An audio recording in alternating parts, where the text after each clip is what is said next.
Hello my peeps, what's up? Welcome back or welcome to the channel. This is I'm Michelle, first off. This is sort of an introspective,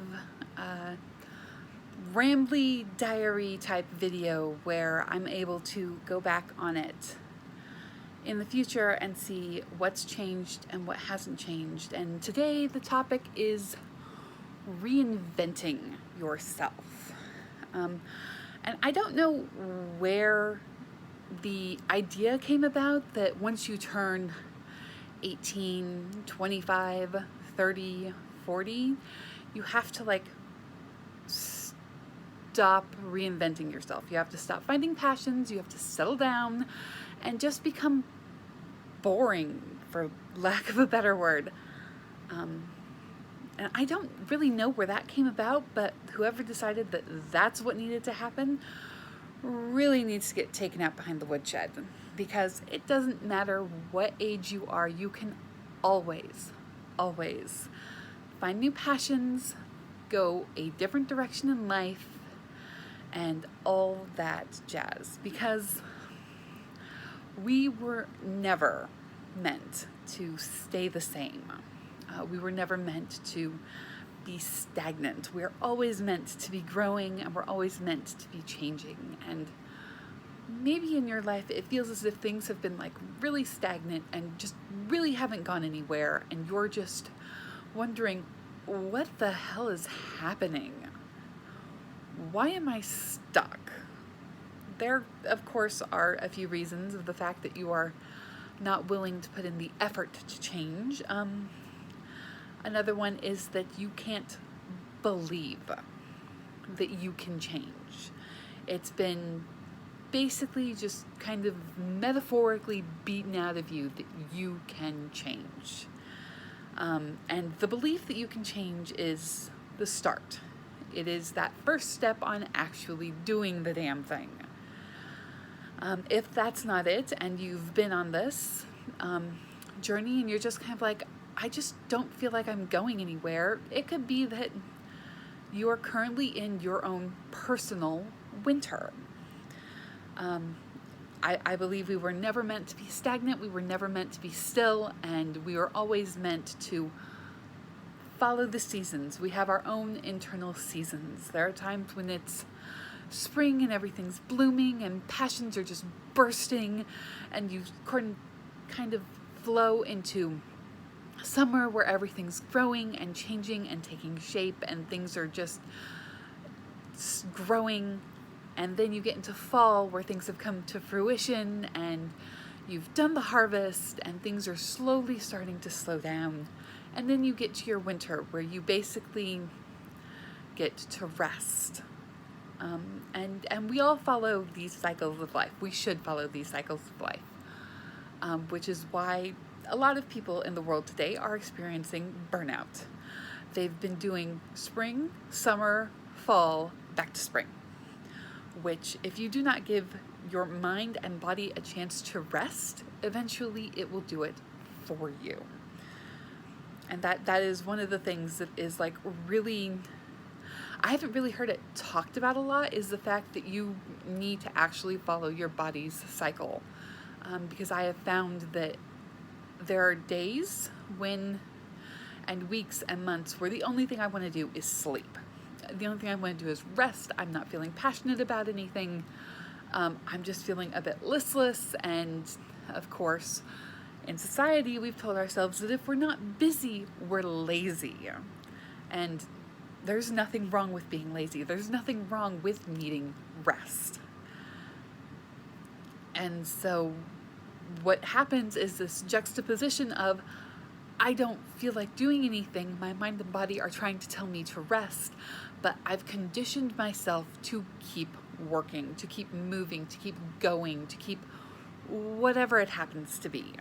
And that is just something that we as society really need to get out of, and which is why you see so many people doing van life and becoming nomads and quitting their jobs and becoming bloggers and vloggers and just all these sorts of things, is because those people are waking up and finding that this is no longer practical, it's not sustainable. And so they go out and they try something new. What does that have to do with reinventing yourself?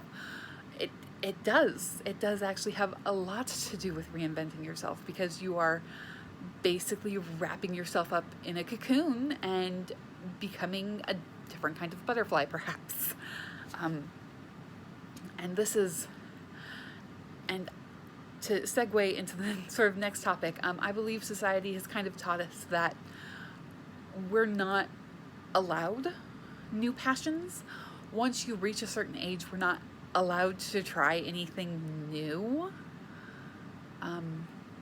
Because and we also get into the same routines and whatnot where we're not thinking of trying new things.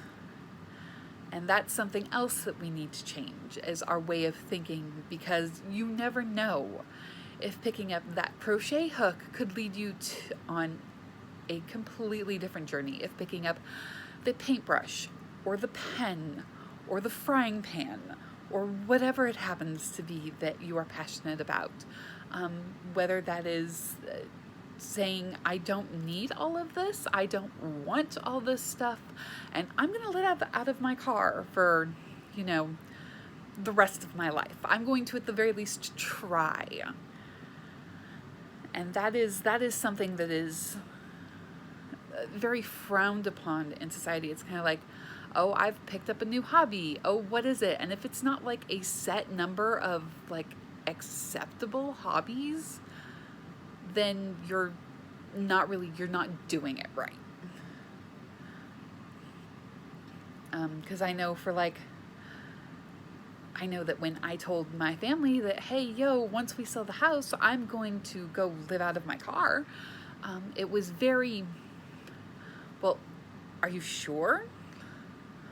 I don't know. I don't feel, and one of my family members basically said, I don't feel safe for you. And it's kind of like, I'm an adult. I can do what I want, and I want to try this. This is going to be a journey of self-discovery as much of anything else. And as I stated earlier, one of the things that we actually really need to focus on is being able to have the belief that we can change, that we can start over, that we can tear down everything. We can scrap all of it and start again. And for some people, that is exceedingly difficult. They have homes, they have families, they've got a significant other, they have kids, what have you, but they're all choices, right? I mean, you've heard the Reddit stories where this married male decided that he was going to completely ghost his family, his wife and kids, and go be a woman somewhere else. You hear stories about that, and that is them making the choice. Is it the right choice? I don't know. I've never been in their positions to do so, but if the life that you have doesn't make you happy, then clearly something needs to change.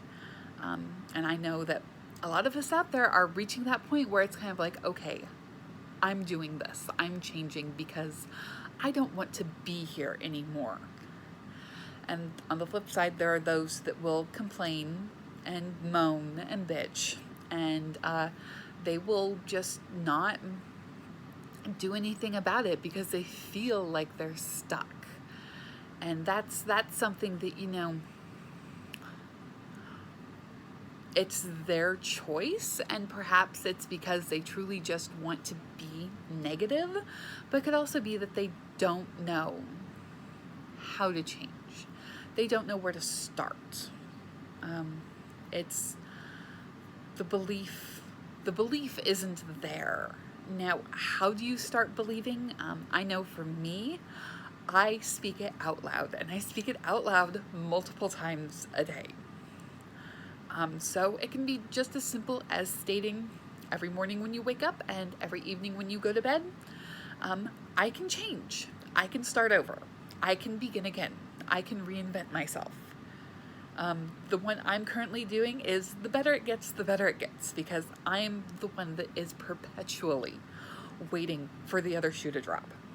And I know that that's what I need to work on. So I will 100% say it out loud. And, the better it gets, the better it gets. And I may not feel like it's happening or like I'm changing, but eventually one day I will wake up and say, the better it gets, the better it gets. And the response will be, yeah, totally.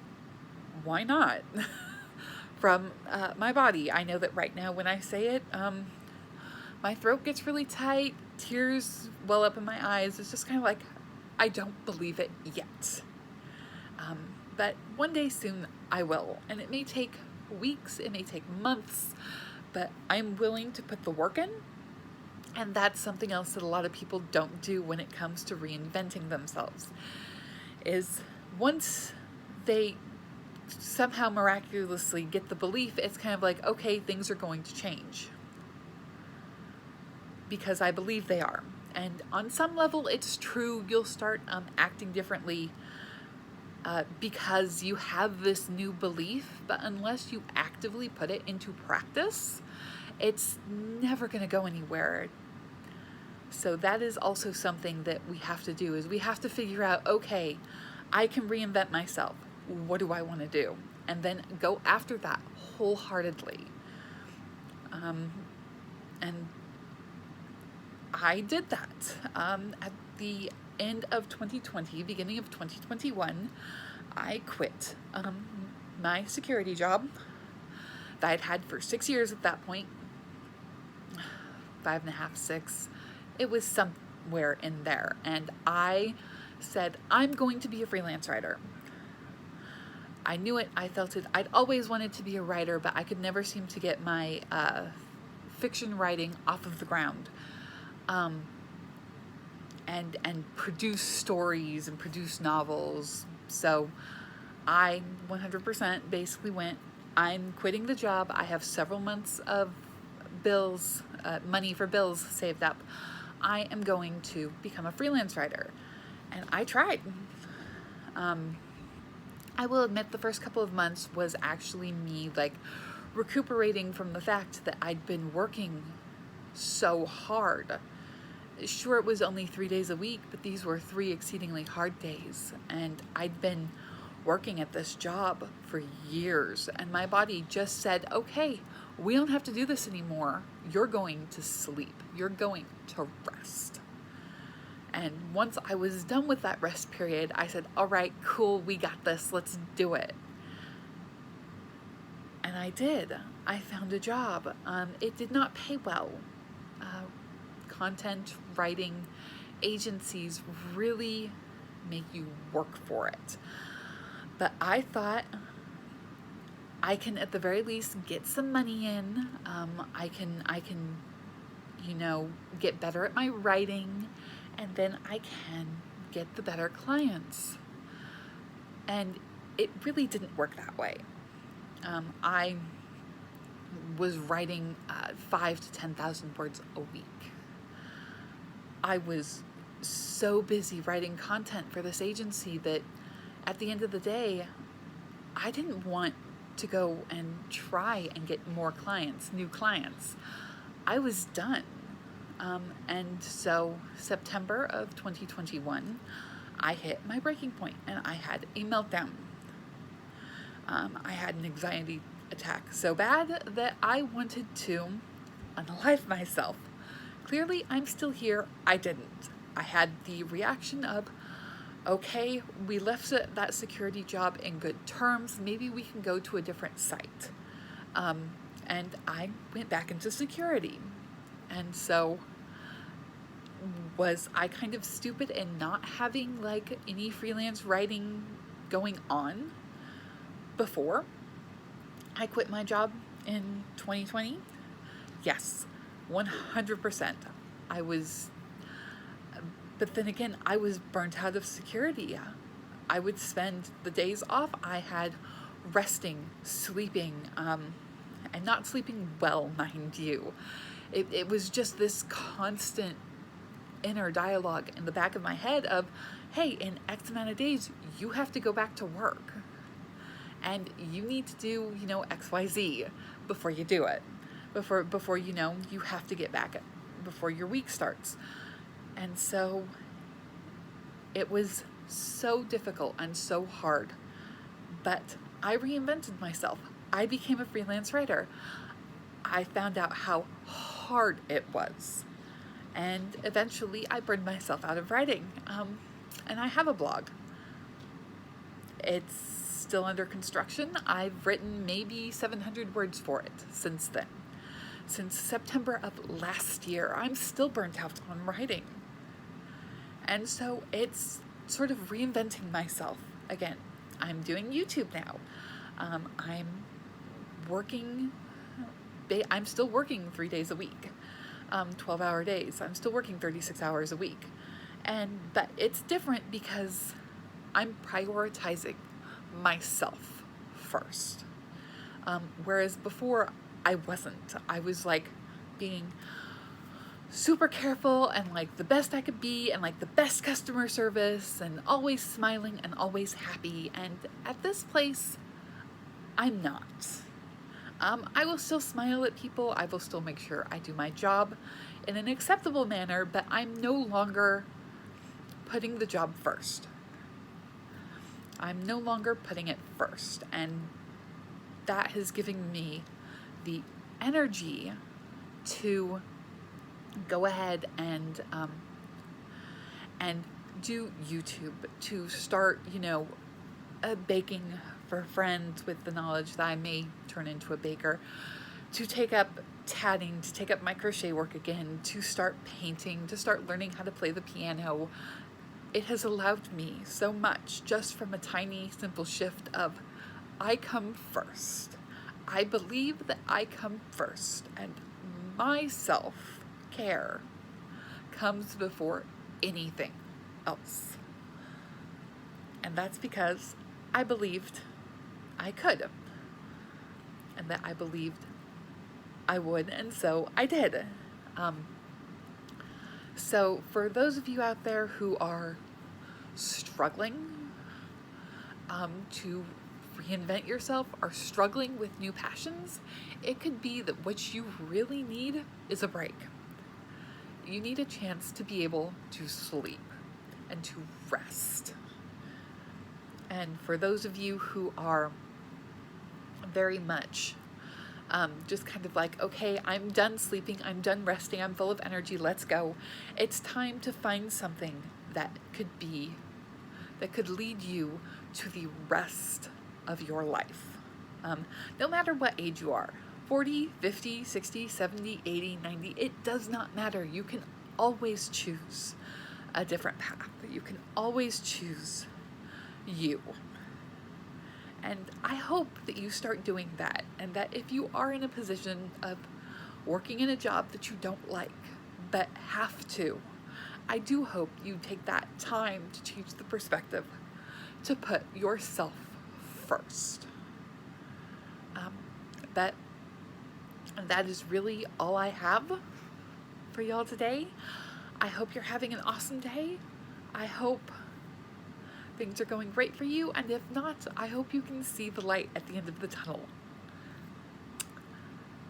See you later, guys.